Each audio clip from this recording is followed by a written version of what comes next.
básicos, que son circuitos integrados que se pueden comprar y que funcionan y que antes estaban soldados en las madres de las computadoras, ahora es tan complejos esas tareas que directamente las hace un chip algo más complicado que una simple función de secuencialidad, se llaman flip-flop. Los flip-flop serían como las compuertas de antes. Las compuertas hacían funciones lógicas, los flip-flop hacen funciones secuenciales. ¿Y qué es una función secuencial? Y cortito, una memoria. Una la puede complicar más, pero la función secuencialidad sería memorizar o no memorizar. Hay 2 o 3 cositas más que se pueden hacer, pero lo básico sería memorizar o no memorizar. Entonces yo pongo un valor, le digo memorizar, entonces se lo guarda. Le quiero sacar el valor, le digo no memorices. Básicamente esa sería la idea de un flip-flop. Hay distintos tipos de flip-flop y distintos subtipos. Estos serían los 4 tipos de flip-flop principales. El SR, el D, el T y el JK. En la realidad, digamos, dentro de una computadora o de cualquier circuito, los que existen son el D, el T y el JK. El SR no existe. Tiene un problema en su funcionamiento que no tendría sentido fabricar un circuito de esa manera. Pero es el que le da la funcionalidad básica a los demás. Como si fuera el más simple de empezar a pensar como una memoria, sería el SR, a pesar de que no tenga utilidad. El D, el T y el JK sí se usan en las computadoras. El D se usa para los registros, es decir, para guardar información temporalmente, como si fuera una memoria, pero muy chiquitita, y para los bases de las computadoras, que esto sería para la comunicación.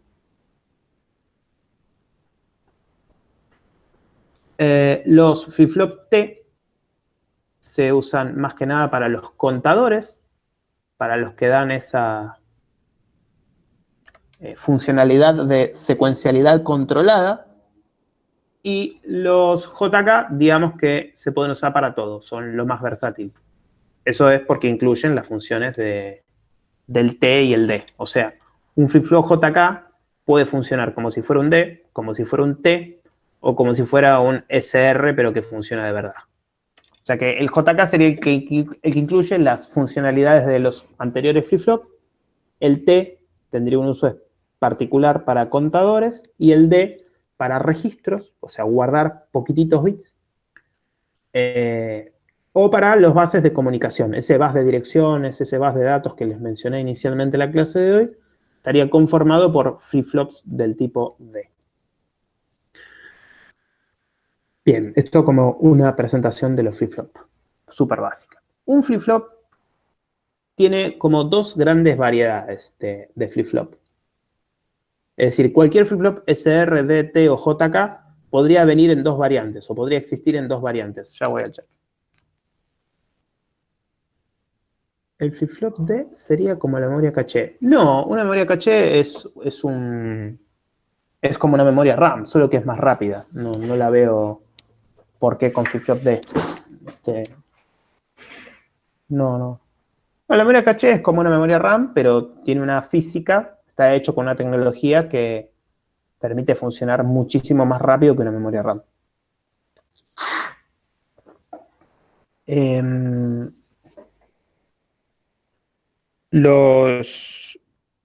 Las compuertas estas vienen o se podrían pensar en 2 grandes maneras. Espérenme, ahí está.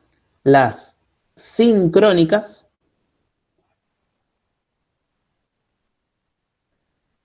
y, bueno, se imaginarán, las no sincrónicas. Es decir, las que tienen una marca temporal dada y las que no. Es decir, que yo podría tener cualquiera de estos 4 flip-flop que dependa de un patrón temporal, que tenga un clock, o que no funcione con clock. Yo les voy a explicar solo las sincrónicas, cuando veamos los registros, los bases, los contadores, muy por arriba, pero lo vamos a ver, porque es más simple de explicar que las no sincrónicas. Las no sincrónicas las tienen explicadas de forma básica, introductoria para esta materia, en los videos que les compartí en el canal, que son cómo armar uno de estos flip-flop con compuertas, cómo se siguen los unos y los ceros por adentro de esas compuertas para que tenga su estado de secuencialidad que no depende de un clock.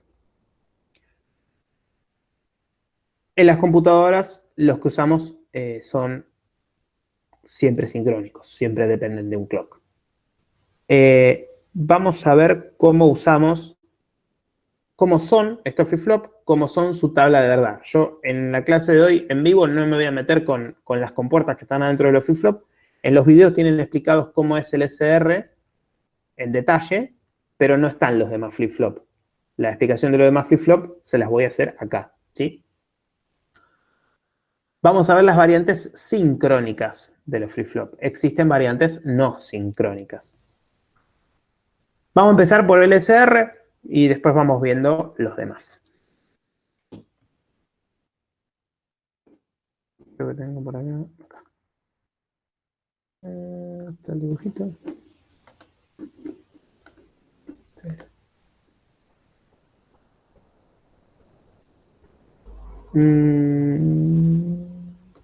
Se los voy a hacer más fácil. Vamos a hacer una versión más fácil para no tardar tanto tiempo. Un flip-flop SR o cualquier flip-flop lo podríamos pensar como un diagrama en bloques. O sea, un cuadradito que tiene entradas y salidas, como hacíamos los conjuntos de compuertas interconectados. Usualmente, por cómo están construidos los flip-flop, tenemos... Espérenme que me murió la tableta de nuevo. Ahí está. Tenemos dos salidas. Siempre tienen dos salidas por cómo está construido con compuertas internamente del circuito. A esa salida la llamamos Q. Y a la otra salida es el negado de Q. Por cómo está armado, generalmente son circuitos que son simétricos, es decir que si uno lo parte por la mitad y mira para arriba y mira para abajo, ve un espejo en las compuertas. Entonces siempre hay un comportamiento opuesto, un Q y un Q negado. Tienen distintas entradas, usualmente los flip-flop tienen dos entradas, salvo el D y el T que tienen una sola, y adicionalmente a eso, los flip-flop tienen una entrada, que como estamos viendo solo los sincrónicos, esta entrada sería la entrada de clock. El clock, que es esto que yo ya les expliqué previamente, es este 1, 0, 1, 0, 1, 0. Hay distintos tipos de clock. Hay clock activos por nivel, o sea, cuando el nivel de clock es 1, sería nivel alto. Cuando el nivel de clock es 0, o sea, cuando el nivel de clock es bajo. Hay clock que se activan por flanco, o sea, cuando pasa de un flanco alto, de un nivel alto a un nivel bajo, esto que está acá, esta transición de 1 a 0, sería el flanco. Y hay flip-flop que se activan cuando el flanco sube, o flanco ascendente, que sería cuando pasa del nivel bajo hacia el nivel alto. Entonces tendríamos por nivel alto, cuando el bit de clock está en 1. Por nivel bajo, cuando el bit de clock está en nivel bajo. Por flanco, flanco descendente, cuando pasa de 1 a 0. Y flanco ascendente, cuando pasa de 0 a 1. O sea que cualquier flip-flop, cuando lo veamos, va a tener esta estructura genérica. Un cuadradito, entradas, salidas y entrada de reloj, porque son los sincrónicos. ¿El reloj qué puede ser? Puede ser por nivel alto, por nivel alto, por nivel bajo, por flanco descendente o por flanco ascendente. Si el flanco es ascendente, se dibuja como un triangulito dentro del diagrama en bloques, y si el flanco es descendente, a ese triangulito se le pone un círculo en la punta. Esos son los que son disparados por flanco. Lo más común es que los flip-flops sean disparados por flanco. ¿Por qué? Porque es la forma de detectar un instante de tiempo con la menor cantidad de error posible. Este flanco ocupa menos tiempo que un nivel que dura un tiempo en 1 o un tiempo en 0. Entonces casi siempre son disparados por flanco. Adicionalmente, los flip-flop que son de verdad, no como los que estamos viendo inicialmente de pizarrón, suelen tener dos entradas adicionales más, que son, una se llama preset, que es para forzar su salida en 1, es decir, que su estado inicial tenga un 1 en la salida, y clear, que es para que su estado inicial en la salida sea 0. O sea que, como son circuitos secuenciales, uno puede querer de que empiece su salida en 1 o que empiece su salida en 0 desde el instante inicial. Para forzar esas condiciones iniciales en los circuitos de la computadora es necesario tener una entrada para forzar un 1 en la salida y una entrada para forzar un 0 en la salida, que son el preset o el clear. Si suelen ser activas bajas, es decir, que se fuerza un 1 en la salida cuando entra un 0 en el preset, van a ver un circulito. Entonces, en el diagrama de ese flip-flop, el preset aparecerá negado. Y si el 0 que se fuerza en la salida es activo bajo, o sea que hay que poner un 0 en la entrada de clear para que aparezca un 0 en la salida, entonces la salida de clear va a tener un sombrerito. Esto sería algo típico en un flip-flop. Bien, un flip-flop SR entonces, como todos los flip-flop, tiene una salida Q y una salida Q negado. Para la explicación, quizás yo a veces omito Q negado porque es lo mismo que Q, no tiene una explicación adicional. Y tiene dos entradas que se llaman S y se llaman R, obvio. Y tiene un clock, que en este caso, por la convención que les expliqué brevemente acá, sería un caso de clock ascendente. ¿Y cómo funciona un flip-flop que es sincrónico? O sea, que tiene una entrada de clock. Bueno, cuando venga un clock que lo activa, el clock que lo activa esto es ascendente. Entonces, cuando venga un flanco ascendente en el clock, este flip-flop se va a comportar de acuerdo a su tabla de verdad, de acuerdo a sus compuertas que tenga dentro, de acuerdo a su función lógica. ¿Y cómo es? Y no sé, es lo que les tengo que explicar ahora. Entonces, tiene una entrada S, una entrada R y una salida Q.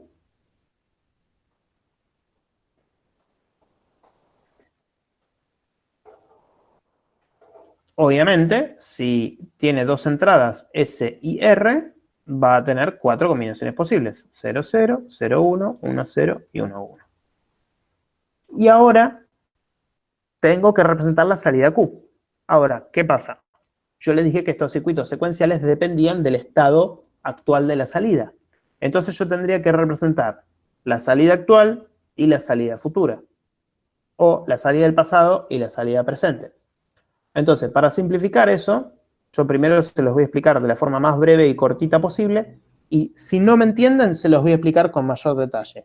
Si me llegan a entender, entonces se los dejo para que lo puedan revisar en los videos y repasar de ahí. Cuando el flip-flop SR tiene un 0 en S y un 0 en R, no pasa nada, porque es sincrónico. Tiene que venir un flanco de clock para que pase algo. Entonces, S y R tienen un valor. 0, 1, el que quieran. No pasa nada hasta que no viene un pulso de clock. Viene un pulso de clock, un flanco ascendente para este flip-flop. Cuando eso ocurre, entonces la salida del flip-flop va a tomar un valor. En un flip-flop SR, la salida del futuro Q, cuando S y R tienen los valores 0 y 0 respectivamente, la salida del futuro es igual a la del presente. O sea que en este caso es una memoria. Entonces, de nuevo, en un flip-flop SR no pasa nada hasta que no venga un flanco de clock. Cuando viene un flanco de clock, si las entradas S y R están en 0, la salida Q del futuro toma el valor del presente. ¿Eso qué quiere decir? Si el futuro es igual al presente, estamos en la misma. Es una memoria. Queda con el mismo valor. Podríamos partir esta explicación de la siguiente manera y decir, si la salida Q del pasado estaba en 0, la salida Q del futuro va a estar en 0 también. Podría ser una columna más acá y ponerles. Este es el Q del presente. Entonces, si Q del presente está en 0, Q del futuro está en Q del futuro está en 0 porque es una memoria. Si Q del presente está en 1, Q del futuro está en 1 porque es una memoria. En vez de explicarles esto y hacer una tabla que tenga el doble de ancho y decirle ahora vale 0, después vale 0, ahora vale 1, después vale 1, yo directamente propuse simplificar esto y decirles, bueno, vamos a ver el Q del futuro. ¿Cuánto vale el Q del futuro? El Q del futuro vale igual al Q del presente. ¿Por qué? Porque es una memoria. ¿Se entiende este razonamiento simplificado o hacemos todos los casos? ¿Cómo lo entienden mejor? Si me entendieron este primer caso, decidamos así. ¿Se está refiriendo a que mantiene el valor? Sí. Bien. Bien, si me lo entendiste así, entonces seguimos por el camino simplificado y si no, lo reexplicamos con el más detallado. Entonces, hasta que no venga un flanco de clock no pasa nada. Cuando viene un flanco de clock, ¿qué pasa? Hay que fijarse en la tabla de verdad. Ok, ¿qué hay en la tabla de verdad? 0, 0. Entonces el valor del futuro es Q, el mismo que del presente. Es una memoria, mantiene el valor. ¿Por qué? Porque así funciona este flip-flop. ¿Y por qué funciona así? Porque está armado con un conjunto de compuertas para que funcione de esta manera. Bien. Ahora, en cualquier valor que la salida tenga Q, cuando S esté en 0 y R esté en 1 y venga un flanco de clock, la salida toma el valor 0. O sea, no importa si Q vale 0 en el presente o Q vale 1 en el presente. El Q del futuro es 0. Esto, como la entrada de R está en 1, la entrada de 1 de R es de reset. Se resetea, vuelve a su estado original 0. No importa qué valor tiene, siempre va a ir a parar a un 0. Cuando S vale 1 y R vale 0, y viene un flanco ascendente de clock para este ejemplo, entonces la salida Q va a tomar el valor 1, independientemente del valor que tenía en el pasado. Si en el pasado era un 0, ahora es un 1. Si en el pasado es un 1, ahora es un 1 también. Este sería el estado del set, que setea un 1. Para los flip-flop RS, y esto les va a costar entenderlo porque yo no les estoy dibujando las compuertas, cuando S y R valen 1, este estado es indeterminado. ¿Qué quiere decir que sea indeterminado? Quiere decir que yo no puedo predecir el valor que va a tener. O sea que yo construyo un flip-flop SR, lo tengo funcionando. En el momento que yo puse S en 1 y R en 1, ya no puedo saber cuál es el valor del futuro de Q. Perdí el control. No me sirve para hacer funcionar una computadora en términos de un circuito secuencial. Sí, me puede servir esto para generar un número aleatorio, porque cuando yo hice esto, 1, 1, el valor del futuro que tiene, yo ya no lo puedo controlar. Y con los sucesivos pulsos de clock, va a ir cambiando aleatoriamente entre cualquier valor. 0, 1, 1, 0, 0, 0, 1, 1. A veces memorizará, a veces no. A partir de ese momento, yo perdí el control de ese flip-flop cuando les puse ambas entradas en 1. Entonces, por ese motivo, este flip-flop no existe en la realidad. Uno lo puede construir para aplicaciones particulares, súper controladas. Por ejemplo, para el caso que le dije anterior de prender una luz y guardar un 1. Pero más allá de eso, y para hacerlo de forma discreta y no en una computadora, no tiene aplicación adentro de la computadora, ¿sí? Fuera, 2 o 3 cosas podemos hacer, pero dentro de la computadora esto no sirve, ¿está? ¿Por qué? Porque pierdo el control de lo que la computadora hace. Ah, perfecto eso. Entonces es indeterminado hasta que no... Para siempre. No Hasta puedo, hay no que puedo... desenchufarla. No, Claro, claro. se perdió, ya está. Se- Como si se hubiera tildado la computadora. Cuando la computadora se tilda, no es que está procesando mucho. No va a terminar nunca de hacer eso, porque está saltando aleatoriamente por la memoria y ejecutando fruta. Cuando la computadora se tildó, yo no tengo control de lo que hace la computadora. Está haciendo aleatoriamente lo que se le cante, lo que encuentre en la memoria RAM. Mal interpretándolo, obviamente. Sería lo mismo que un flip-flop SR con sus dos entradas en 1. El estado es indeterminado. Yo no puedo saber cuál va a ser el valor del futuro. Si no puedo saber el valor del futuro, no lo puedo controlar, no me sirve esto. No es secuencial para mí, es random, es aleatorio. Así que este se usa, pero como base para entender los demás flip-flop hay que conocerlo. ¿Por qué? Si quisiéramos construir un flip-flop D, un flip-flop T o un JK, todos ellos lo podemos armar a partir de un SR. O sea que no es que no sirve. Es la pieza fundamental, pero que no es del todo funcional para construir cualquier flip-flop. Vamos con el flip-flop D, que es uno de los más simples de todos.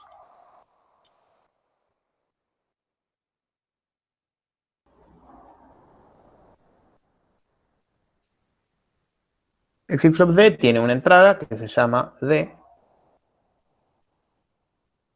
y una entrada de clock. No tiene más nada que esto. Obviamente podría dibujar Q negado, la salida de preset, la salida de clear, pero para hacerla cortita, para mostrarles su tarea de verdad, que es lo concreto del flip-flop que tienen que aprender para poder entender lo que sigue. ¿Cómo funciona? Bueno, tengo la entrada D, tengo la salida Q. Voy a hacer la misma simplificación de antes. Voy a hablar del Q del futuro. Ahora esta salida es mucho más simple, porque D es una sola entrada que puede tomar el valor 0 o el valor 1. Y ahora entonces tengo que analizar qué pasa con la Q del futuro. Bien. Yo no sé qué valor tiene Q en el presente. Si D vale 0 y viene un pulso de clock, lo que va a aparecer a la salida es un 0. Y si D vale 1 y viene un pulso de clock, lo que va a aparecer a la salida es un 1. Ahora ustedes se estarán preguntando, ¿y esto para qué me sirve? Si parece que no hace nada. No, sí hace algo. Mantiene un valor. Es decir, si yo pongo un 0 en D y mando un pulso de clock, ese D que está en 0 pasa a la salida Q y queda guardado. Mientras yo no mande otro pulso de clock, la salida Q queda con ese valor en 0. Si en D pongo un 1 y viene un pulso de clock, la salida Q toma ese valor 1 y se lo guarda hasta que no venga otro pulso de clock. Eso me sirve para guardar bits tanto en 0 como en 1. Y tiene la ventaja adicional que es como si esta entrada D fuera como ciega o vidente a voluntad. Es decir, que si yo pongo un 0 acá, o pongo un 1, o pongo un 0, pongo un 1, pongo un 0, no pasa nada a la salida, a no ser de que yo no habilite que eso pase a la salida a través de un pulso de clock. Y eso es muy útil, porque permite que yo pueda controlar cómo viajan los bits en una computadora. Imagínense lo siguiente. Hay una línea que es una línea, es un cablecito solo, que es de un bit y es de datos. Y este es un flip-flop D que tiene conectado su D a la línea de datos. Este es otro flip-flop D que tiene conectado su D a la línea de datos. Y este es otro flip-flop D que tiene conectado su D a la línea de datos. Esto es Q, esto es Q y esto es Q. Este es el dispositivo 1, este es el dispositivo 2 y este es el dispositivo 3. Agregamos uno para que sea potencia de 2 y estemos todos contentos. Este es el 4 y este es D. Y esto tiene un clock, este tiene un clock, este tiene un clock y este tiene un clock. Entonces yo podría poner un dispositivo que me los habilite a ellos de forma individual. Si tiene 4 salidas tendrá que tener 2 entradas. Entonces hay una línea de datos que es un bus en la computadora. Es una línea compartida, un medio en el que todos los dispositivos que cuelguen de ese bus pueden ver los bits pasar. Lo ven todos los dispositivos que están colgados de ese bus, a pesar de que esos bits no sean para ellos. Cada dispositivo, supongamos que 1 es la placa de sonido, 2 es la placa de video, el 3 es el controlador del SATA y el 4 es el controlador de PCI Express. Yo como microprocesador puedo decir, quiero que el dispositivo 1 atrape el bit que va por el bus de datos y se lo guarde. Entonces, mandándole un pulso de clock a este flip-flop, yo puedo hacer que el dispositivo 1 lea el bit que viaja por el bus de datos y se lo guarde. Y ese bit que puede estar en 0 o en 1, por eso les pongo una cruz, ese bit que puede estar en 0 o en 1, queda guardado en el dispositivo 1. Para los otros dispositivos, 2, 3 y 4, fue transparente ese bit que viajó por el bus. Entonces la gracia es que hay un único cable que une a todos los dispositivos y que el microprocesador o algún controlador del bus puede decirle a qué dispositivo quién se tiene que guardar los bits que están viajando por ese lugar en qué momento.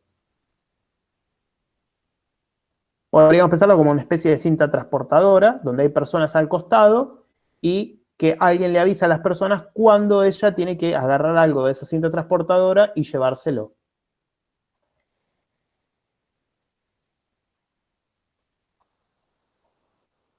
¿Se entiende el flip-flop D?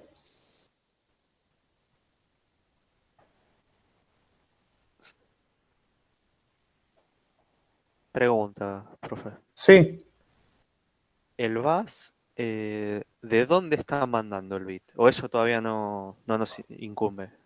El bus este puede ser el Sí. bus de datos del microprocesador. Ah, del mismo microprocesador. Claro, Del mismo CPU, digamos. exactamente. Ah, bien. Obviamente que no sería un bit, sino que serían 64.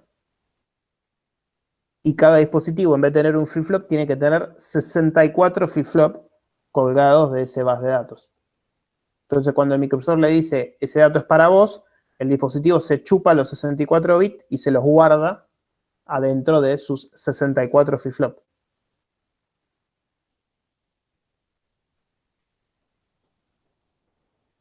¿Se entiende esto básicamente?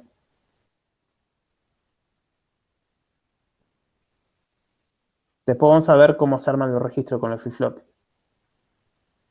Claro, pasa que los flip-flop estos ya están dentro del puente norte y del puente sur para controlar los distintos bases. En la antigüedad sí estaban como flip-flop discretos, pero ya en el presente no. Tendrían que buscar una compu XT, alguna de las bien viejitas. Claro, sí. Los controladores de... Antes, digamos, primero estaban los flip-flops sueltos, lo mandaron al chipset, que era el que juntaba puente norte y puente sur. Después lo partieron al puente norte y al puente sur, y después parte del puente norte se mandó adentro del micro. Digamos que esa sería la evolución hasta el presente de... Obvio, todos nuestros dispositivos colgados en cualquier ranura de expansión de la computadora tiene flip-flop adentro para chuparse los bits. Cuando le toca el turno, se chupa los bits del bus y se los guarda para procesarlos o para recibir si es información.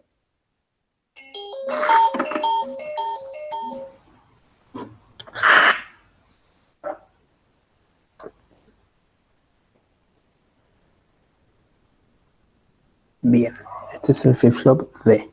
El flip-flop D sirve también para armar registros, que después vamos a poder explicar. Vamos al T.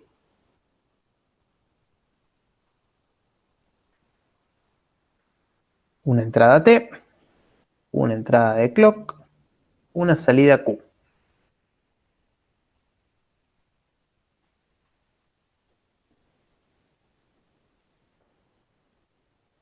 Este es muy parecido al anterior, tiene una onda. Cuando T vale 0 y viene un pulso de clock, se comporta como una memoria. O sea que el Q del futuro, siempre el asterisco dijimos que era el futuro, ¿sí? El Q del futuro es igual al Q del presente. Si T es 0, el Q del futuro es igual al Q del presente. Si T es 1, el Q del futuro es igual al negado del Q del presente. O sea que cuando T esté en 1 y venga un pulso de clock, el valor de la salida se va a negar. Si era 0, se transforma en un 1. Si era 1, se transforma en un 0.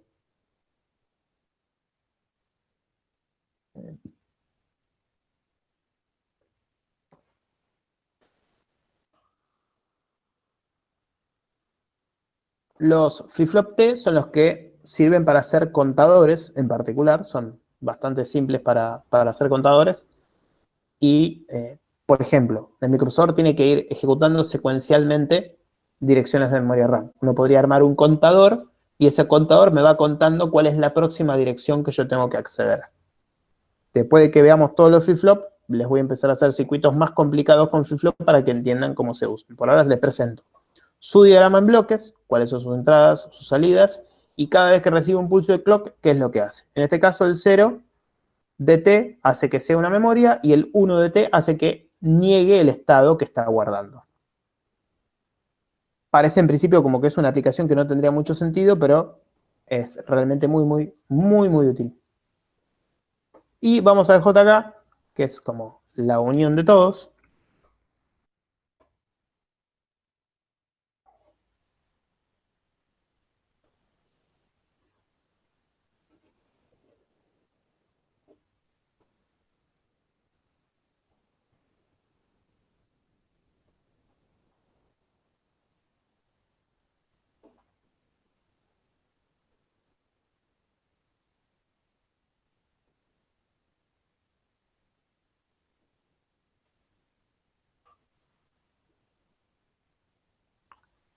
Cuando J y K están en 0, el Q del futuro es igual al Q del presente. O sea que en ese caso se comporta como una memoria. Guarda el valor que tiene. Cuando K está en 1, el valor del futuro es 0. Se comporta como si lo estaríamos reseteando a un SR. Cuando J es 1 y K es 0, la salida se fuerza a 1. Se comportaría como un set en el caso del SR. Y cuando J vale 1 y K vale 1, el valor que toma la salida es el Q del presente pero negado. Se comportaría como un flip-flop T cuando T vale 1. Por eso es que este, digamos que es como si fuera una mezcla de los otros flip-flop. Es capaz de guardar un valor y permanecerlo guardado, es capaz de invertirlo, que es lo que haría un T, y es capaz de setear un 1 o resetearlo como haría un RS.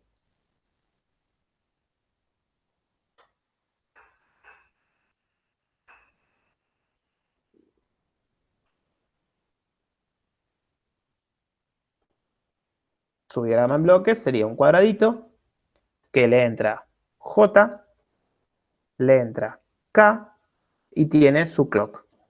La salida Q, y cada vez que viene un flanco de clock, ascendente, descendente o por nivel, va a conmutar de un estado a otro. Es decir, que el valor de Q lo va a retener si J y K valen 0, lo va a resetear si K vale 1, lo va a setear en 1 si J vale 1, o lo va a negar si J y K valen 1 a la vez. Estos 4 serían los 4 flip-flop que podemos explicar, digamos, en papel. Los que existen dentro de una computadora son el D, el T y el JK. Los 3 existen de verdad dentro de una computadora. Bueno, vamos a empezar por los contadores, me parece. Antes de empezar con los contadores, a modo de repaso y que veamos cómo funcionan estos dispositivos, creo que estaría bueno que veamos un diagrama temporal de cualquiera de ellos. Por ejemplo, vamos a hacer, si tenemos tiempo, uno de cada uno. Tengo un flip-flop D. Esto es Q, este es el clock. Si yo tengo que analizar temporalmente qué ocurre, tengo que dibujarme en el tiempo todo. Esta es la salida Q. Esta es la salida D. Perdón, es la entrada D. Ay, qué feo que quedó. D. Este que está acá es el clock. Y yo, por ejemplo, si fuera un examen, les podría dar el clock.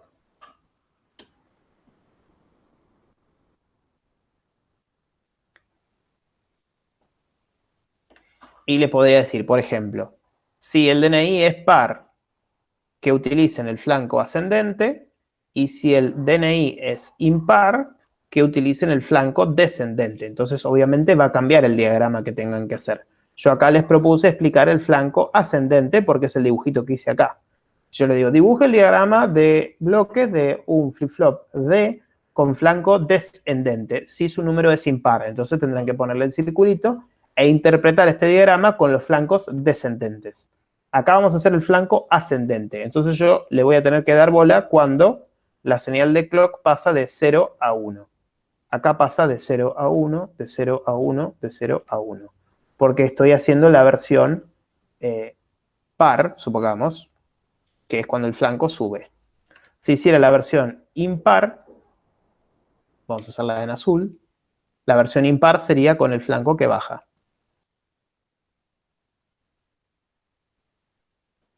¿Sí? Entonces yo les tengo que decir un estado actual de Q, porque los circuitos que son secuenciales, la salida depende del estado actual de la salida, además de las entradas. Entonces le podrías decir que según su número es par o impar, la salida Q del presente es 0 o la salida Q del presente es 1, por ejemplo. Es 1 si es impar o es 0 si es par. O si está entre 0 y 2, si está entre 3 y 6, o entre 6 y 8, y entre 9 y 10, ¿está bien? O 9 y 0. Que podría repartir si es par o impar el flanco, si es par o impar el valor inicial de Q. Entonces, vamos a hacer uno primero y después, si quieren, hacemos el segundo, sobre el mismo gráfico o sobre un gráfico aparte. Entonces, yo les voy a pedir que me obtengan la salida Q para este valor de D.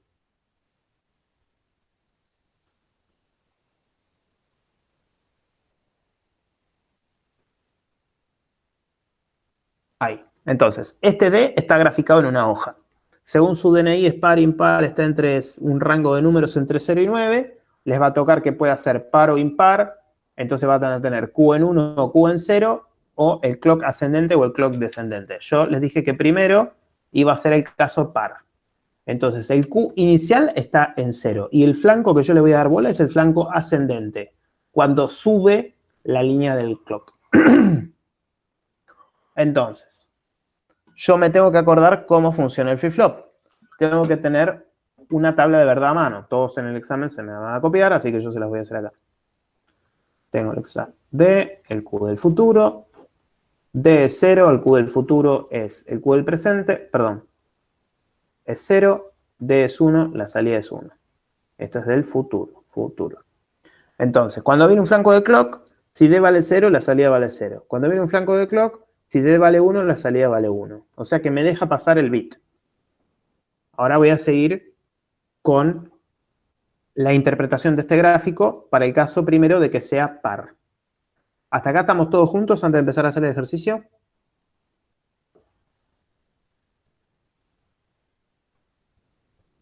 Sí, profe. Sí, lo hice a propósito del clock ese. Bien.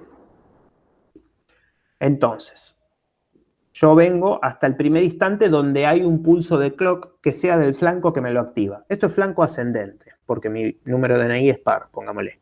Entonces, el flanco sube. O sea que en este instante de tiempo, cuando el flanco sube, yo me voy a fijar, D vale 1. D vale 1, D vale 1, y hay un flanco ascendente. La salida Q del futuro tiene que ser 1. Entonces, en este instante, como yo lo estoy haciendo en par, lo hago en verde, la salida Q toma el valor 1. ¿Y cuándo voy a mirar de nuevo? Cuando el flanco suba. O sea que yo voy a darle bola a los instantes del flanco que me tocó, el flanco que sube. Estoy haciendo una línea punteada para que vean la marca temporal cómo atraviesa todos los diagramas. Bueno, ahí se me piantó un poquito. Ahí está. Entonces, como el clock tiene un flanco ascendente y la entrada D está en 1, la salida Q toma el valor de la entrada 1. Y permanece en 1 hasta el próximo flanco de clock.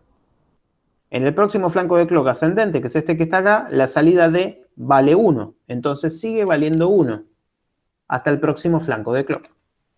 En el próximo flanco de clock, ascendente, porque yo miro solo el ascendente, la entrada D tiene el valor 0. Si la entrada D tiene el valor 0, la Q del futuro tiene que ser 0. O sea que en ese instante Q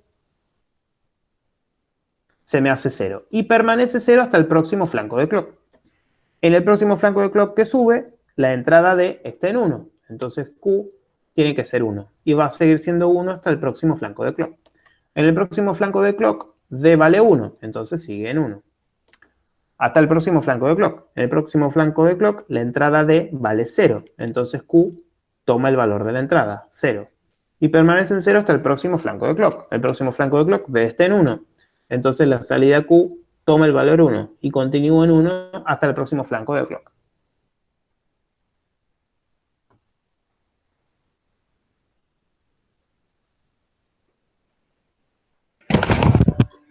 Profe, entonces el valor del final del DNI como un ejemplo sería el valor que usamos para guiarnos, ¿es así? Claro, podría ser que par o impar sea si es flanco ascendente o descendente y que algunos con su DNI, vamos a hacerlo como ejemplo, 0, 1, ¿cómo lo inventaría en este momento si tendría que hacer el examen ahora? Cosa que no quisiera, pues ni terminé de corregir los anteriores. Por ejemplo, lo dividiría así y les diría, si es 0, 1 y 2, el flanco es ascendente y este es el flanco y el valor de Q es 1. Para estos el flanco es descendente y el valor de Q es 1. Para estos el valor del flanco es ascendente y el valor de Q es 0. Y para estos el valor del flanco es descendente y el valor de Q es 0. Entonces tengo 4 combinaciones distintas de un mismo flip-flop. En los distintos temas habrá distintos flip-flop para que les cueste copiarse. Y aún así me han copiado y pegado de Internet Respuestas. Buenísimo, gracias, profe. De nada. Como una idea, ¿sí? Quizás después les debo ya una guía de ejercicios que me pidieron y no hice. Podría hacer algún simulacro de esto para que lo imaginen. Hacemos el impar de este como si me hubiera tocado un DNI impar, entonces tengo que hacer el flanco descendente y el valor inicial de Q está en 1. Entonces ahora, en vez de ver el clock que sube, voy a ver el clock que baja. Hago la línea en azul del clock que baja. El clock que baja.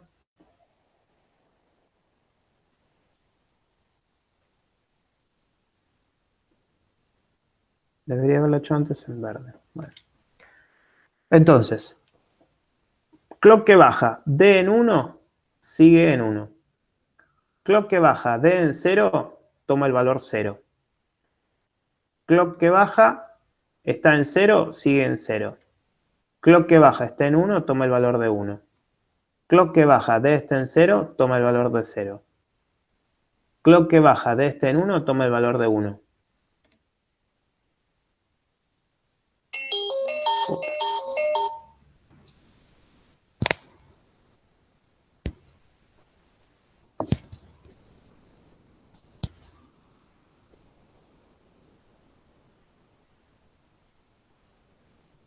¿Estamos bien?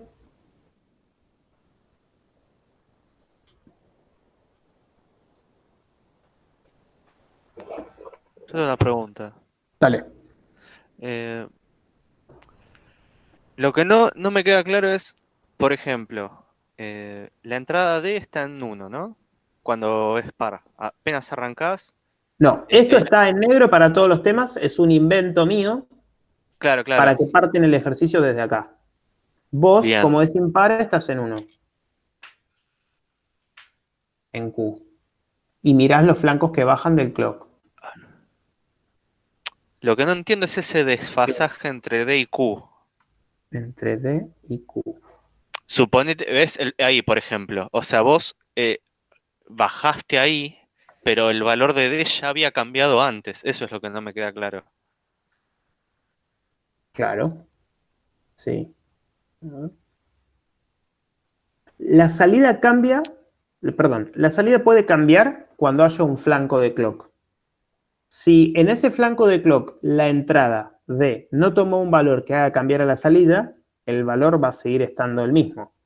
Acá el clock bajó en este instante de tiempo, pero D se hizo 1 antes. Bueno, El flip-flop no va a cambiar su valor de la salida hasta que no venga el flanco de clock. Es como que solo se entera en los flancos de clock. Claro, pero eso no nos afecta, digamos, o Sí, obviamente. no es impreciso, digamos. No, va, no sé cómo. No, es si yo, por ejemplo, cambio el valor de D más rápido de que los flancos de clock vienen, hay pulsos de D que se van a perder. Claro. Es como que si vos tenés acá clock y esto en el medio pasa de 1 a 0, de 1 a 0, de 1 a 0, no te vas a enterar entre estos flancos de clock lo que pasó en el medio. Es como si fuera invisible. Este comportamiento es el que aprovechamos en los buses. Al ser invisible entre flancos de clock, si yo no disparo un dispositivo, ese dispositivo no se entera y queda con el viejo valor guardado. Bien.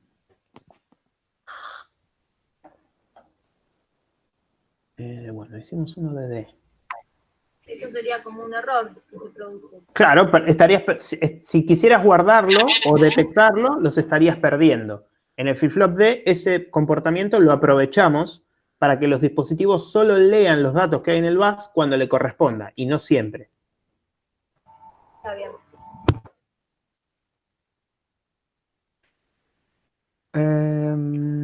Podríamos hacer uno con JK, que es más complicado, y pasamos a los registros. A ver, tenemos que ver. Memoria de 2000 la estamos viendo ahora. Registro vamos a llegar a ver y contadores no creo. Así que sí, hacemos un JK, que es como hay más flechitas que marearse. Hacemos uno de estos juntos. JK, clock, U. Entonces acá dibujo. Q.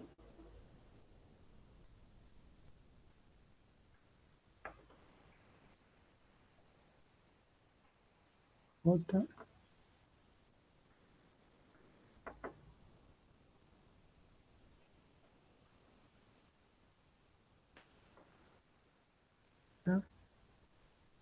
Acá, clock.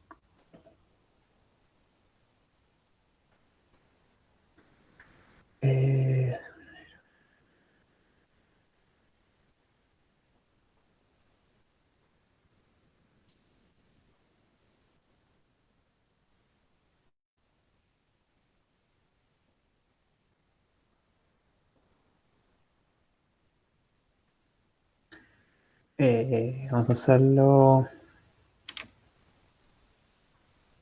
ahí, acá.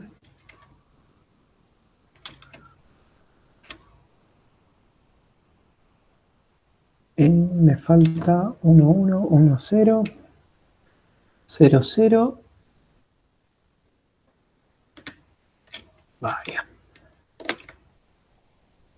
Tengo 1, 1, 1, 0, 0, 0, 0, 1. Ok. Y ahora podemos mezclarles.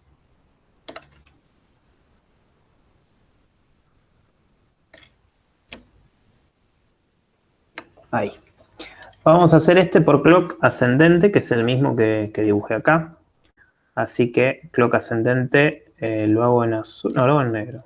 Acá, acá, ahí, ahí, ahí, ahí, acá, acá y acá. En todos esos lugares el clock sube. Entonces tengo una línea acá, después tengo otra línea acá,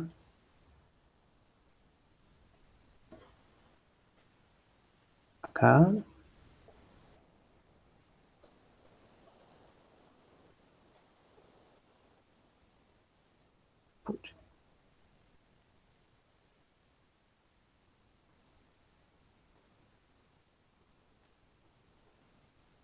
Ahí, bueno, más o menos dibujo. Entonces, tiré líneas negras verticales cada vez que había un flanco de clock que subía, porque este flip-flop JK es de flanco ascendente. O sea que en esas líneas es donde la salida puede cambiar. Como este puede memorizar, también puede mantenerse constante el valor. Eso dependerá de su tabla de verdad, que la tengo que tener en la memoria.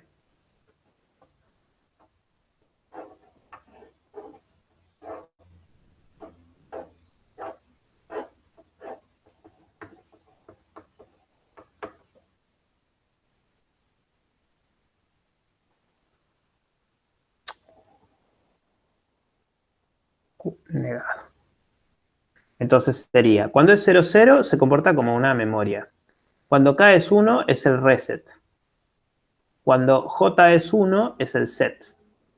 Y cuando los dos valen 1, se comporta como un T cuando su entrada es 1. O sea que niega lo que guarda, niega la memoria.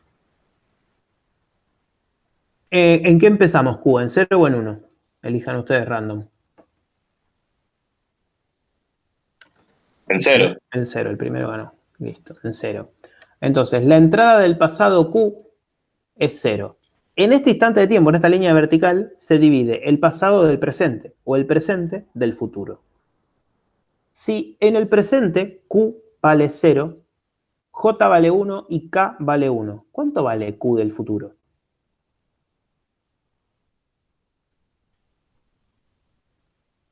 J y K valen 1. ¿Cuánto vale Q del 0. futuro? 0. No. Si No, J y K perdón. valen 1. 1, J y K valen 1, tengo que negar lo que valga ahora. ¿Cuánto vale ahora? 0. Entonces, a partir de ahora, o en el futuro, va a valer 1, porque estoy negando el 0 de antes. Si hubiera sido al revés y empezaba en 1, acá caería y seguiría en 0. Entonces, vamos a hacer en negro la entrada en 0. Entro en 0, J y K valen 1, niego la salida, hasta el próximo flanco de clock. Ahora, J vale 1 y K vale 1. ¿Qué valor toma Q? Ahora sí vale 0. Ahora sí vale 0. Estoy negando el 1 del pasado o del presente y hacia el futuro valgo 0. Ahora viene un flanco de clock. Medio ahí viborita, pero K vale 0 y J vale 1. ¿Qué pasa si K vale 0 y J vale 1? Setea hace uno. el 1. Se hace 1. Setea en 1. Setea en 1. Perfecto. Ahora viene el próximo flanco de clock y los dos valen 0. 0. Sigue en 1. Es una Almacena memoria, sigue en 1. Almacena el dato. Se Perfecto. mantiene. Ahora viene un pulso de clock y J y K valen 0. lo mismo. Se mantiene. Lo mismo, se mantiene. Ahora K vale 1. No, ahí resetea 0. Ahí resetea 0. Próximo flanco de clock, K vale 1 y J vale 0. Lo mismo, resetea. Resetea de nuevo, perfecto, sigue en 0. Si hubiera estado en 1 antes, se iba a 0. Acá como estaba en 0, sigue en 0. Este flanco de clock tiene J en 1 y K en 0. Setea el 1. Setea en 1. Y ahora K en 1 y J en 0. Lo resetea a 0. Lo resetea 0, sí. Yo, cuando empecé haciendo las líneas de J y de K, las combiné para que tuviéramos todos los casos. Que J valga 1 y K valga 1. Que J valga 1 y K valga 0. Que J valga 0 y K valga 0. Que J valga 0 y K valga 1. ¿Sí? 1, 1, 1, 0, 0, 0, 0, 1. Una vez que completé estos 4 para que nos aparecieran las 4 combinaciones de la tabla, los otros los hice como se me cantó. Esto lo hice así a propósito para que podamos ver cómo transicionaba en los 4 estados del flip-flop.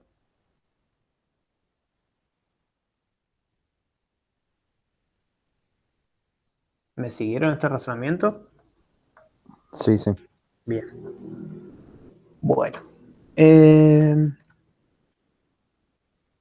Vamos a hacer primero los contadores.